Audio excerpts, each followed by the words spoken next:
Assalamualaikum warahmatullahi wabarakatuh. Jirtu kabajamtoota fi jaallatamtoota kiyya Aramogaa walitti deebineeti jira. Jedhii yaada fiidiyoowwan adda addaatiin walitti deebinee jira. Dhiyeenya kana akkuma waliin qabnu ajandaa ajaa'ibaa kan taa'ame miidiyaa kan gubbaatti akkaan beekametu jira. Kana irratti waa hedduutu deemaa jira. Waa'ee artistii keenya artistii Ibrahim Adam irratti waa hedduutu deemaa jira.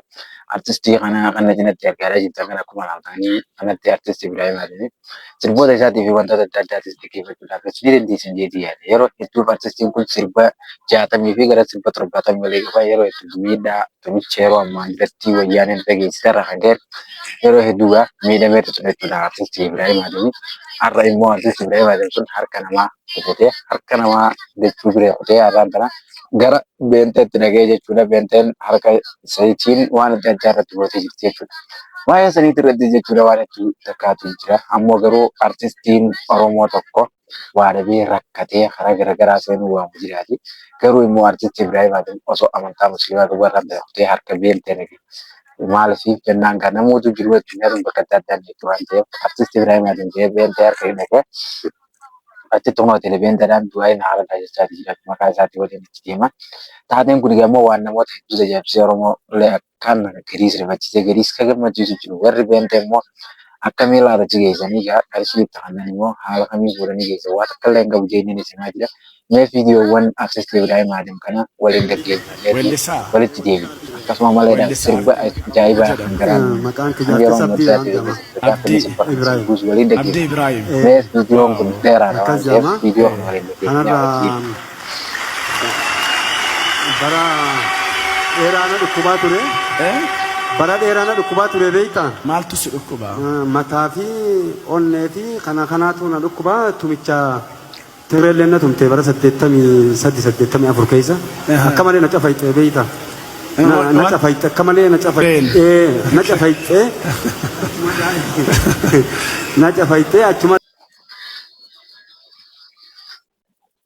Ana qofaa fi miti jechuudha. Maaliif jennaan waan adda addaati jira. Maqaa isaatii fi hunda gaafa inni achirratti waan adda addaa kana himu waan namoota hedduu hubachiisu. Garuu wanni hin taa'amne jechuudha. Addunyaa irratti waan adda addaatiitu taa'ama. Garuu artistiin keenyaa kan kana keessaafuu dhaloota godina Harargee lixaa kana ta'ee achirraa yoo ta'e Harargee hedduu amantaa kiristaanaa kan jennatti qaata waan ta'eef amantaa kiristaanaa dhagee beemtee harka seenee jechuudha. Innis wanta naa godhate garuu jiruun bakka adda addaa ni ta'e jechuudha. Kana irratti gaa Oromoon hundinis garuu tokko har'a immoo innis beentee harka dhagee jechuudha. Wanni eenyuutan wayyaan beenteedha kuni achirratti eebee jechuudha. Gaafa inni mataa isaa kana dhagee wanni godhu kan mul'atu jechuudha.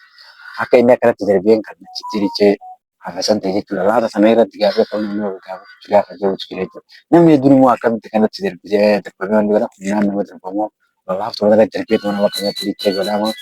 Kanatti dabbalii fi akkasuma hamzaa ajjiitii fi akkasuma hamzaa ishee jaabbifaadha waliin. TikTokii irratti ijoolleen hedduun baasanii jechuudha. Haasa'ii suukachiis jiranii.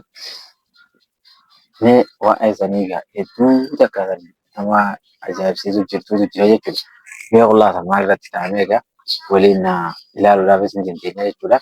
Garuu immoo wanni akkasii san hedduu takka nama dhibbi waan ta'eef mee fiidiyoowwan haala kanaatiin ta'ame artistiin maal akkamiin achi gahee akkamiin maal achi ta'e egaa waan hedduu nama dhibu jechuudha.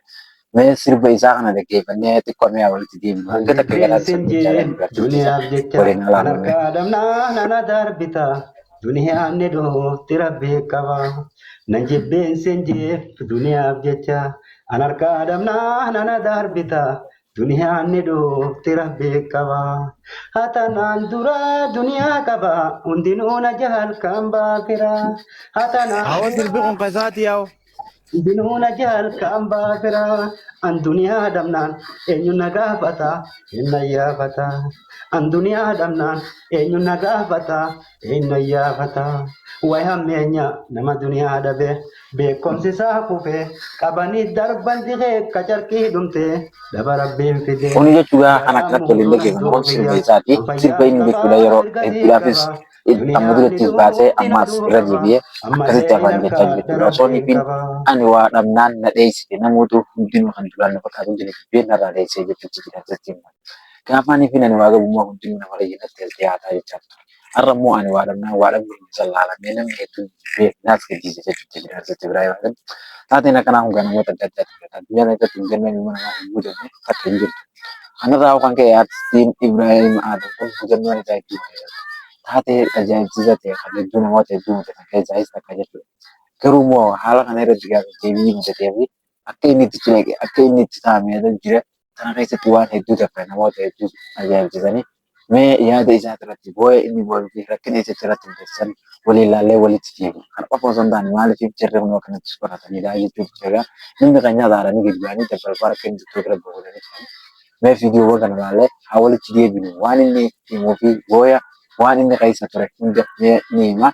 Hanga sideet fagaatanii jiranii mee waliin argee. Dammaqaa yaa Oromoo maal taatanidha irra guddaan artistiileen durdur warri kanaa kun jechuudha. Tanaaf wanni ati keessa dabarte dhugaa nuttis ni dhagayama.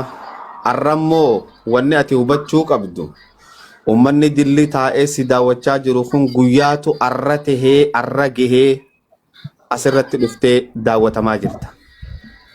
Qalbiin cabin ummanni keenutiis namuu si bira jira. Namni ati kana taatee fi haadhatee itti awwaallachuu dhabdee abbaa keetti awwaallachuu dhabdee jireenya keetti dhabdee nuti kana jechuun ni beekna hanga kana waan dagannu. Wanni sirra gahe nutumarra gahe arragaa rabbii maaliif naan nama dhiiraa tokko alaa kullee alwama fadha yoo ta'e uuma jabaatee gochisa uuma jabaatee tura qoon sana ka uuma jabaatee isaas gochisaa jechuudha. Garuu immoo taateen ammaan taataamaadha jiru kunii fi taateen ammaan turaa addummaa irratti artistoonni keenya kan Oromoodha yeroo hedduu gudduma isaanii agarra mala keessa isaanii ni qabu waan ta'eef hedduudha. Maaliif waan isaan sirbanii fi gadi baanii sirbanii gammachiisan osoo hin taane keessa isaaniitis gaarummaa fudhachuu waa jechuudha uffataniiti callisanii qofsanii jiraachuu jiran. Kun kan yoo ilaaltatu jaarama kaasuun hundi isaanii tun fiigiliisa qoflanii isaa sirban gaa maaliif jennaan rakkoodhaa fi beela hundaa isaa qoflamaan dabarsan jiru gammachuu kan maala namni keessa isaanii biyya kan jiru waan ta'eef taateen akkasii gaa hedduu takkaatu jira bakkoota garaagaraa jettees kan ta'amudha jechuudha. Artistii Ibraahim Adam kun ammoo har'a gadi ba'ee gaafa inni dhaqee nama duratti fuula nama dura nama akkanattiin jira akkanatti sabira jedhanii dhaabbata. Sabira akkanattiin jedhanii akka inni jiru waan hedduu takka nama dhibu jechuudha. Artistii Ibraahim Adam taateen isaa kun taatee hedduu takka biyyoota keenya kana keessatti deddeebi'aa tajaajila osoo hin ta'in waan haaraa artistiin ka'ee dhaqee akkana jedhamee ajaa'ibsiifama. Yeroo ammaa duraatiif qamariitu beenta jechaa turan mana garuu immoo sun soba ta'e jechuudha. Qamaraan beenta hin taane jijjiirran namatti jeejeeti qamara dubbisanii jaawwa kasi babale jechuudha. Garuu immoo artistii Ibraahim Adam ifaan ifatti kaameeraa duratti kan namni harkaadaa jiru kun mul'ate jechuudha. Maaliif qamaraan kaameeraa duratti harkee taata isaa gadi baasan jiru jijjiirrachuu isaa namni mirkaneessee hin jiru innillee na shakkan jeeti kan gadi bu'ee ifa baasee maaliif artisti Ibraahim Adamis har'aan tana dhaqee kaameeraa duratti maarree taayyaa kan baanan fuula isaanii duratti mataa gabee wayita inni gaggabsee wanni ta'u namni kun kan mul'atan jechuudha. Viidiyoowwan akkanaa hedduutu biyya keenya kana keessatti beekama. Taateen akkanaa hedduu takkan namaaf dibatees mul'ataas. Garuu immoo akkamiin taa'amee jechuu kan inni ture uummanni Oromoo miskiinummaa inni keessa jiru taatee inni keessa jiru sana hin argatu. Maal irra jira rakkoo irra jira maal irra jira jennu bu'uura qabu irra jiru. Har'a immoo gadi baafamee gaafa inni miidiyaa irra dhufee akkanatti jira jedhanii argamu booda artisti Ibraahim Adam waa'ee isaa haasa'aa jira jechuudha. Maaliif artistoonni keenya guutuu gaddaaf gammachuu hunda keessa dabranii keessa baanii gaafa wayyaan dhaatiin tumamee jechuutti jira. Bara 1983 akka kana keessa tumichi hamaadhaan tumamee jechuudha himutti jira. Garuu rakkoo hamaa irra gahee jechuudha. Maaliif jennaan gaafa inni agartu gaafii deebii kana gaafatamuu miidhaa gaafa sunii hima malee rakkoo gaafa sunii dubbachuu jira malee sassaa sun gadiseetii jechuudha. Kuni taatee ajaa'ibaati. Artisti keenya artisti Ibraahim Adam mudannoo addunyaa kana irratti himu nama hin mudanneetu isaas mudate. Mee sirba isaa kana dhaggeeffadhaa akkuma seentanii laayik sheer sabskiraayib godhaa namni gargaaru bakka sunitti na dhaabbadhaa. Artisti keenya artisti Ibraahim Adam jechuudha. Nanjibbeensin jee duniyaaf jecha an harkaa damnaa nana darbita duniyaan ni dhootti rabbii qaba. Nanjibbeensin jee duniyaaf jecha an harkaa damnaa nana darbita duniyaan ni dhootti rabbii qaba. Hatanaan dura duniyaa qaba hundinuu na jahal kan baafira. Hawa sirbi kun kasaati yaa'u. Binuna jal kamba fira an dunia damnan enyu nagafata inna yafata an dunia damnan enyu nagafata inna yafata way hamenya nama dunia dabe be komsi sa kufe kabani darban dige kacarki dumte daba rabbin fide gara muhuruna dogiya Anfayyaan qabaa mirgasii qabaa duniyaan ni duufti na duu qabaa ammallee hin harkaadha rabbeen qabaa.